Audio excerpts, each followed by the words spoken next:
Bonjour, bonsoir, selon le moment où vous nous captez, selon le moment où vous ouvrez votre téléviseur pour nous regarder. Ndjangi TV, une nouvelle édition du 3401 avec un invité qui nous vient de loin. Il est d'habitude de l'autre côté de cette image. Vous comprendrez pourquoi après cette petite interruption.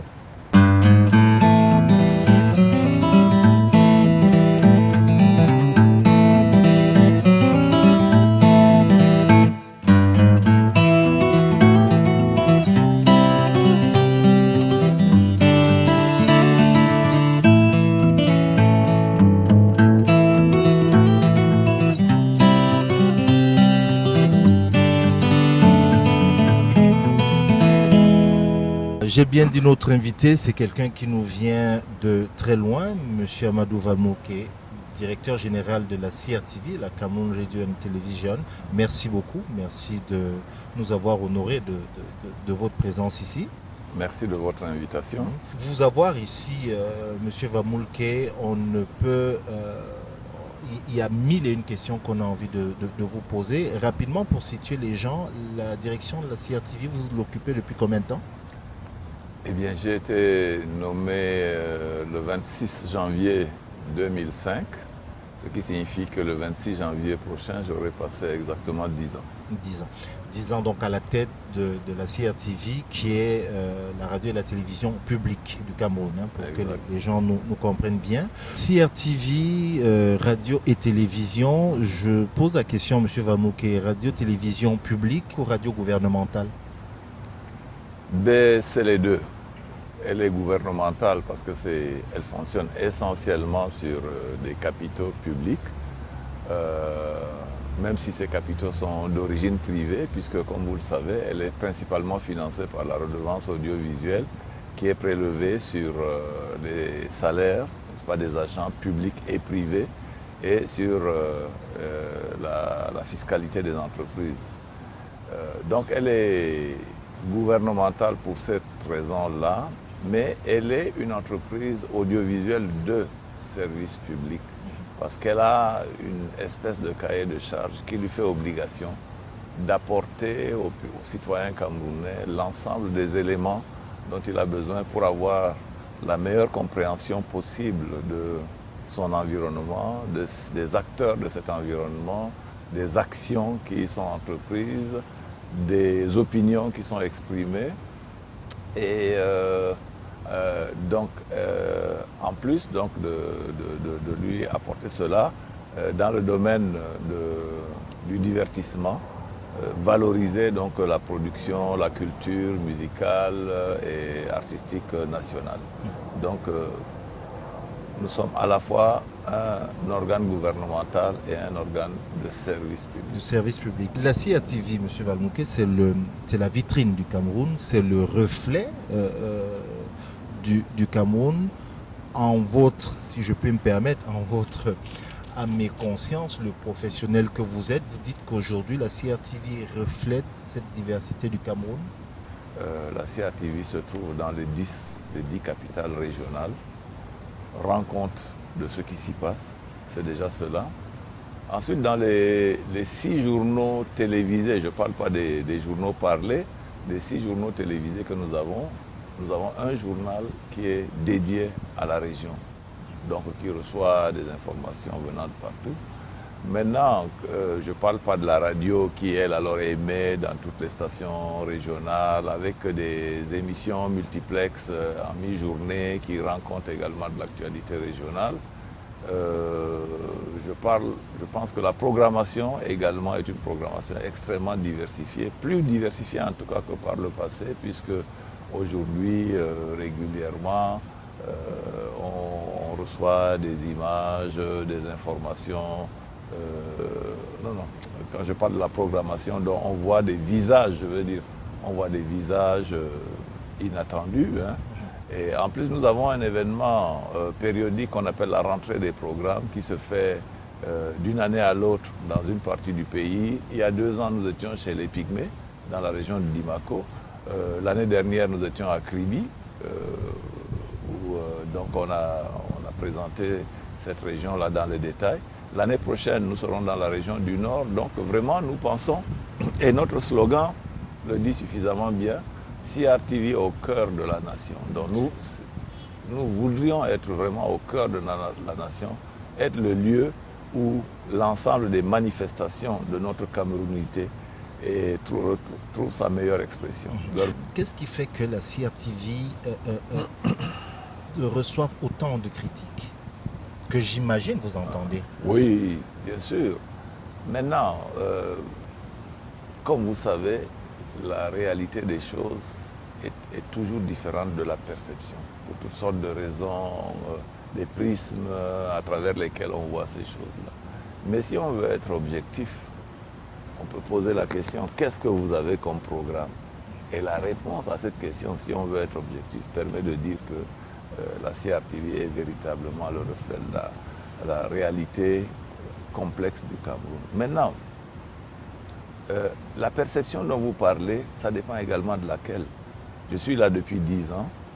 Est-ce que c'est la perception qui date d'avant mon arrivée? Est-ce que c'est la perception qui s'est construite pendant les premières années de mon arrivée? Ou est-ce que c'est la perception aujourd'hui?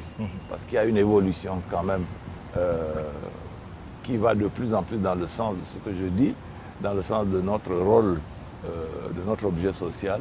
Et donc, ça dépend. Vous êtes à l'étranger, peut-être que vous campez encore sur les images les plus anciennes. Je pensais que vous alliez dire que la perception qui nous serait défavorable, c'est celle qui dirait que oui, il n'y a pas suffisamment de critiques du gouvernement, il n'y a pas suffisamment de débats, etc. On va y arriver. Ça, je vous concéderai, encore qu'on pourra en discuter, oui. Mais il n'y a aucun débat possible sur le caractère extrêmement diversifié des contenus que nous proposons à notre public. On reçoit évidemment pas 20 emails, mais d'artistes, par exemple, qui disent « Ok, nous aimerions savoir pourquoi est-ce que, par exemple, les artistes sont obligés de payer ou, comme on dit chez nous, passer à la caisse pour faire diffuser leurs œuvres sur le poste national. Voilà, ça vient de... Mais je peux vous répondre, c'est une information incomplète parce que il faudrait, le jour où vous passerez à la CRTV, je vous montrerai le budget des cachets que nous proposons aux artistes. Donc nous proposons des cachets substantiels aux artistes. Hebdomadairement, ça se chiffre en millions. En plus, nous contribuons pour 500 millions de francs au fonctionnement de la structure des droits d'auteur au Cameroun. Pratiquement, c'est nous seuls qui l'alimentons. Les autres structures ne donnent rien. Donc quand vous voyez qu'il y a une répartition qui a été payée à des artistes au Cameroun, c'est que cet argent est venu de la CRTV.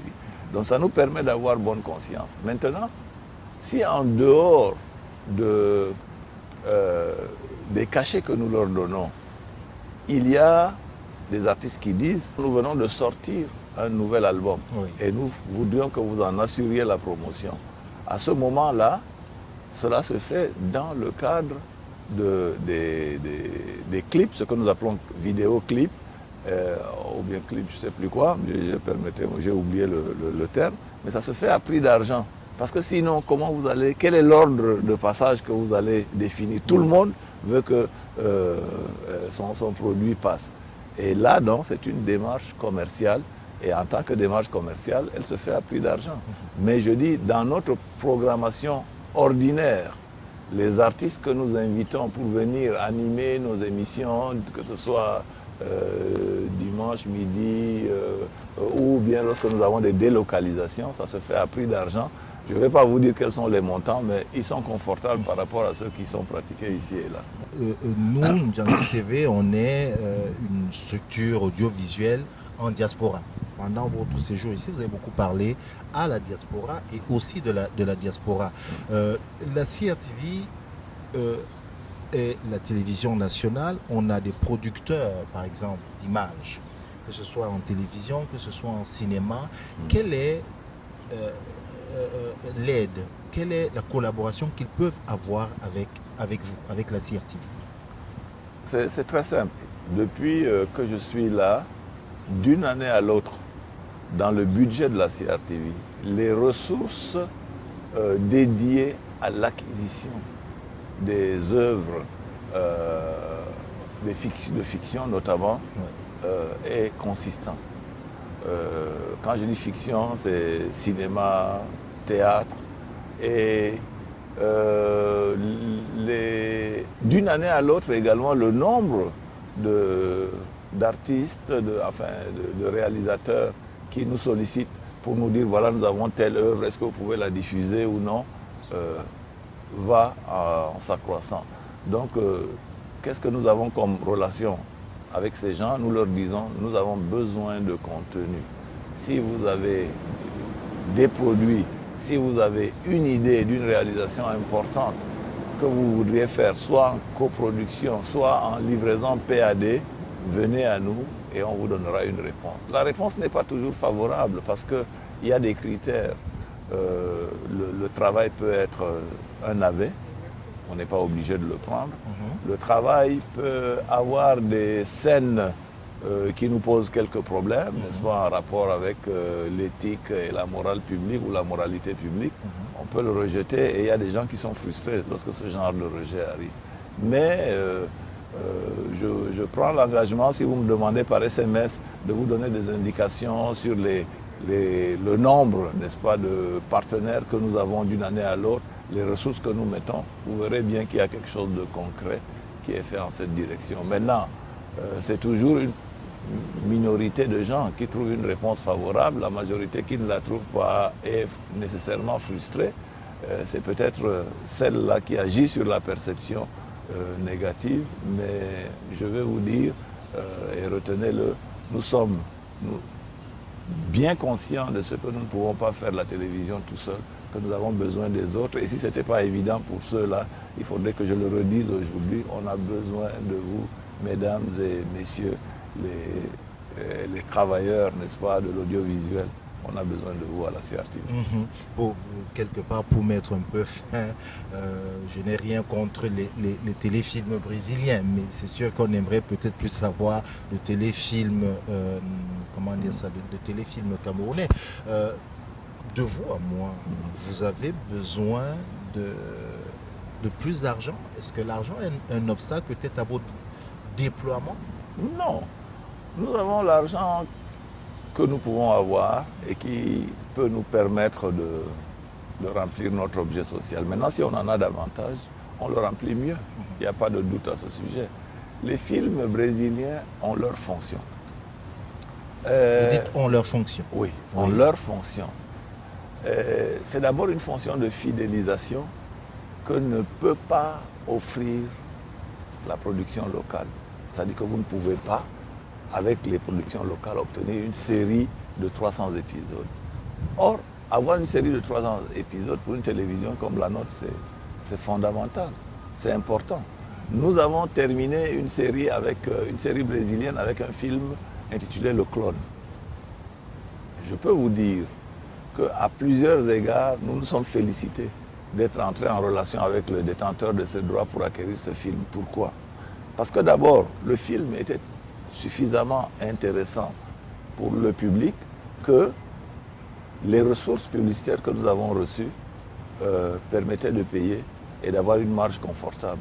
De payer les droits et d'avoir une marge confortable. Maintenant, si vous prenez donc ce qui est dit dans Le Clone, c'est vraiment des questions universelles qui sont posées. Il n'y a que les lieux où le film, parce que le film en question a été tourné à Marrakech et à Rio de Janeiro, il n'y a que les lieux et les personnages, la couleur des personnages. Quelles sont les questions que ça pose? Les questions de mariage entre des gens qui viennent d'endroits différents. Moi, je me dis, pour la CRTV, c'est important. Quelles sont les questions que ça pose? La drogue chez les enfants, c'est important. Quelles sont les questions que ça pose?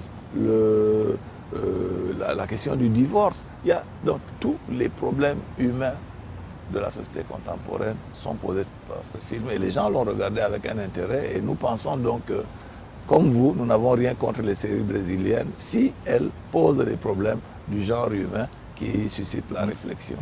Monsieur Vamoulke, vous allez vous faire, je dirais quoi, incendier symboliquement avec ce que vous avez dit.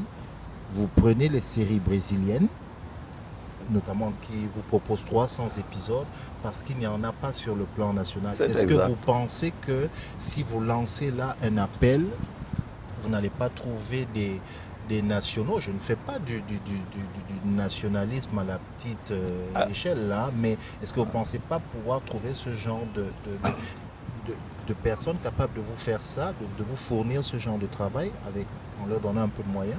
Je ne sais pas où ce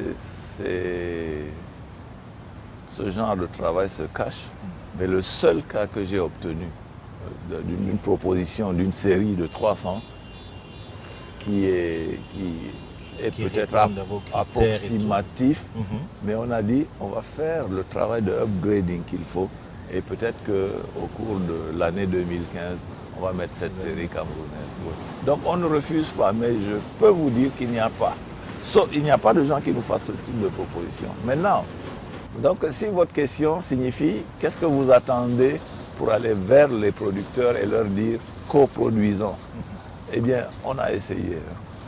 C'est pas facile. Il y a même des cas de gens qui ont pris de l'argent et puis qu'on n'a plus revu. Donc ce n'est pas aussi simple. Ça vous a rendu méfiant? Oui, certainement. Certainement. Donc là encore, c'est une occasion que vous m'offrez de dire s'il y a quelque chose de sérieux qui est fait, on est prêt à la coproduction, mais ce n'est plus le trend d'aujourd'hui. Hier, nous avons visité Télé-Québec. Ce n'est pas de la coproduction, c'est des appels à propositions de PAD. Donc on regarde le contenu, on se met d'accord, et puis bon, ils utilisent peut-être les infrastructures de Télé-Québec, et puis à la fin, ils apportent un produit PAD. Donc, parler de coproduction où ils sollicitent à la fois nos réalisateurs, nos monteurs, nos caméras, nos bancs de montage, etc., avec nos ressources humaines. Non, ça n'est plus de la coproduction.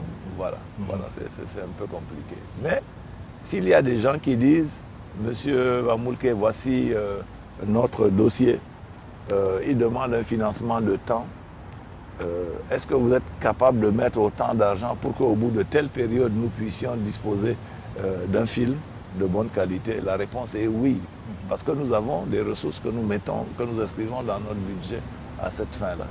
Aujourd'hui, on va dire que le paysage audiovisuel camerounais est relativement riche. Il y a des médias, il en pousse tous les jours. Comment le manager de la CRTV voit cette concurrence? Elle est saine, il est serein par rapport à son média? Est-ce que ça le booste? Comment vous appréciez cette évolution? C'est une perception positive par conviction libérale. Je n'ai pas de problème. J'aurais pu en avoir aux origines, parce que quand j'arrivais aux commandes de la CRTV, nous étions 4e dans l'audimat à Douala et 2e dans l'audimat à Yaoundé. Vous parlez de télé-radio là? Non, de télé principalement. Okay. Non, en radio, en général, on tient la route. Nous pensons que nous avons le meilleur instrument. Ah, oui. Diversité, richesse des programmes, etc. En télé, donc, nous étions 4e à Douala et 2e à Yaoundé. Depuis, ça a changé. Donc, il n'y a plus un endroit sur la planète où nous sommes 2e par rapport au Cameroun. Donc, on est premier ou premier ex aequo. Ouais. Donc, nous n'avons pas de problème. Il y a des secteurs où nous coopérons. Maintenant, les médias audiovisuels, je les entends quelquefois dire oui, mais eux aussi, ils remplissent une mission de service public. Pourquoi est-ce qu'on ne leur donnerait pas la redevance? Et la réponse que je leur donne, c'est que la redevance a été créée par une loi et que le fait que le gouvernement camerounais donne la redevance à la CRTV pour fonctionner ne l'empêche pas de donner une aide à la presse. Parce qu'il faut une différence entre l'aide à la presse, parce qu'on voudrait promouvoir la pluralité de la presse, et la redevance audiovisuelle qui vise à financer l'activité de médias de service public. Donc voilà. Donc pour répondre complètement, ils sont les bienvenus.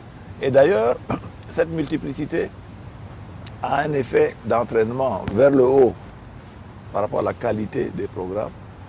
Nous voyons que chaque fois que nous innovons, peu de temps après, les autres sont obligés de suivre. Je ne vais pas citer les aspects sur lesquels nous avons innové et nous avons vu dès la quinzaine ou le mois suivant, les autres faire la même chose. Donc c'est un progrès pour la société puisque nous travaillons pour le progrès de la société. Il y a de plus en plus au sein des dirigeants, des patrons de télévision privée, des murmures qui se font quand même de plus en plus bruyants sur le fait qu'il faudrait peut-être revoir un peu le mode de financement. Vous savez que c'est pas vous que je vais l'apprendre, tous les Camerounais contribuent à la fameuse taxe sur la télévision. La CIATV en bénéficie, mais au niveau des télévisions privées, ça n'est pas le cas. Est-ce que c'est quelque chose... Non, mais je vais vous dire, moi je ne vais pas prêcher pour une chapelle autre que la mienne, premièrement. Mais deuxièmement, il faudrait dire que il faut comparer ça un peu peut-être avec les services médicaux ou bien les services d'éducation. Vous voyez, un collège privé fournit un service appréciable à la société. Un hôpital privé, c'est pareil. Mais on ne dit pas, ils ne sont pas fondés à dire oui, mais puisque nous soignons les Camerounais, donnez-nous de l'argent. Le service public correspond à une réalité précise. Dès que l'État dit là, c'est un service public, parce qu'il ne suffit pas de se définir service public. Il faut que l'État dise ça, c'est le service public. Alors sa responsabilité est engagée. Donc le jour où l'État va avoir une perception différente de ce que les médias, les télévisions privées font, il donnera de l'argent. Mais encore une fois, il ne faut pas, pour qu'ils soient contents, que nous soyons malheureux. Nous avons besoin des ressources qui nous sont données actuellement. Si leur ambition se limite à dire donnez-nous une partie de ce que la CRTV reçoit, donc nous allons maigrir, ils grossiront en proportion, mais ça ne résoudra pas le problème, parce qu'après c'est nous qui allons crier. En revanche, ils peuvent dire à l'État, trouver un moyen ou un autre de nous financer. On a besoin, nous aussi, d'autres ressources pour pouvoir faire telle chose qui sont utiles à la société camerounaise. Vous étiez ici au Canada lorsque cette annonce qui a fait plaisir à tous les Camerounais, comme on dit, tombée. La CAN 2019, la Coupe d'Afrique des Nations de football, va se jouer au Cameroun. Et vous le savez, M. Vamouké, la CRTV et la retransmission des matchs, c'est toujours une histoire de je t'aime moi non plus avec les Camerounais. Alors, cette CAN 2019, est-ce que ce challenge-là va peut-être vous pousser à, je vais utiliser une expression triviale, à taper du poing sur la table pour que ces problèmes de diffusion, de transmission s'arrêtent? Nous n'avons pas de problème pour faire la retransmission, parce que nous avons tous les outils qu'il faut pour ça. Nous avons eu 2 problèmes de retransmission qui ne dépendaient pas de nous. La première fois, c'était il y a 4 ans, un match au Maroc à Casablanca. Les détenteurs des droits, qui sont de grands combinards parfois, attendent le dernier moment pour vous dire si vous voulez le signal, vous payez 250 millions dans ce cas-là. Et ils vous le disent à 72 heures de l'événement. Alors, on trouve quand même les ressources, mais ces détenteurs ne sont pas nécessairement des spécialistes, ce n'est pas des techniciens. Lorsqu'on leur a viré les ressources, ils nous ont communiqué les coordonnées du satellite et en non professionnel, ils ont logé le signal sur un satellite qui ne couvrait que la Méditerranée, l'Europe du Sud et l'Afrique du Nord, pas l'Afrique centrale. Et donc, au moment où on cherche le signal, peu avant le match, on se rend compte que le signal, il n'y a pas de signal sur le Cameroun. Est-ce qu'on peut nous rendre responsables d'une situation comme celle-là? Non. Ensuite, il y a eu un match sur le Togo. Les détenteurs de droits disent non, nous, on vous donne un signal clean. D'accord. Au moment du match, on dit qu'il y a des intempéries qui faisaient que le flyaway ne pouvait pas faire remonter le signal sur le satellite. Qu'est-ce qu'on fait?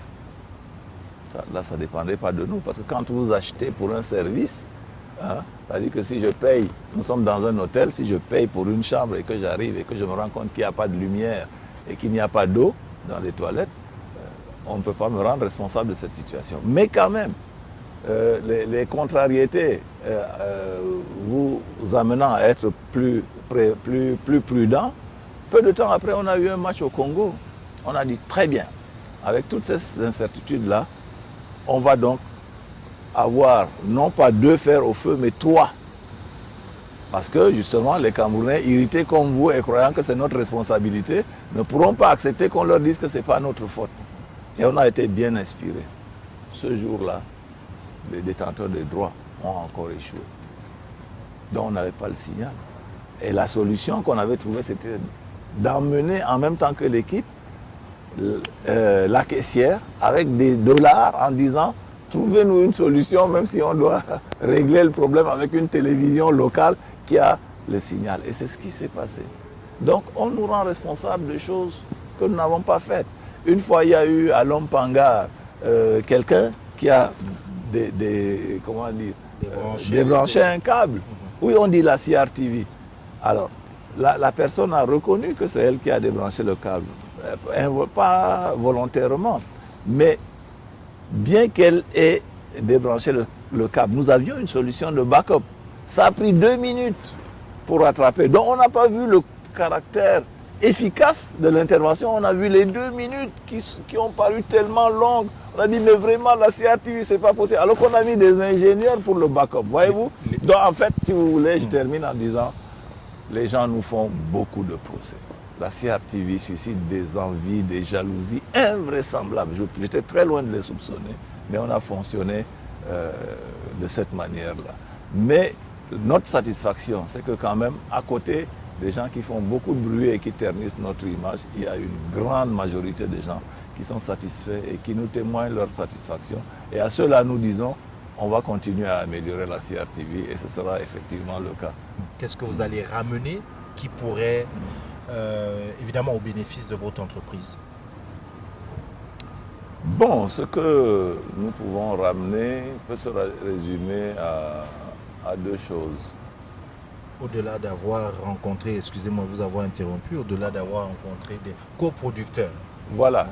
Oui, nous avons visité des maisons qui offrent une expertise impressionnante dans divers métiers de la télévision. Et bon, je ne rentre pas dans les détails. Et cette expertise nous paraît comme nécessaire dans un contexte où nous devons assurer notre passage au numérique. Et comme vous savez, le numérique, c'est nouveau. La CRTV a un personnel assez ancien qui est là depuis les origines et qui a été initié, si l'on peut dire, à l'analogique. Donc, globalement, nous pensons qu'il y a un champ d'opportunités immense dans le domaine. Et surtout, nous ambitionnons d'avoir une télévision d'un certain niveau. Et nous disons que ces opportunités-là, on va les mettre en valeur dans le domaine de la formation des ressources humaines, dans le domaine des équipements également, et dans beaucoup d'autres domaines. Donc ça va, on est très satisfait de cette visite et on reviendra. Merci encore d'avoir accepté notre invitation. Merci de cette invitation et bonne chance à Ndjangi TV. Merci beaucoup. Voilà, je suis Cyril Ekwala aux manettes de cette émission Honoré Doudou Noumabe. Nous nous donnons rendez-vous pour une autre édition de 3401 Rancard. Merci, au revoir.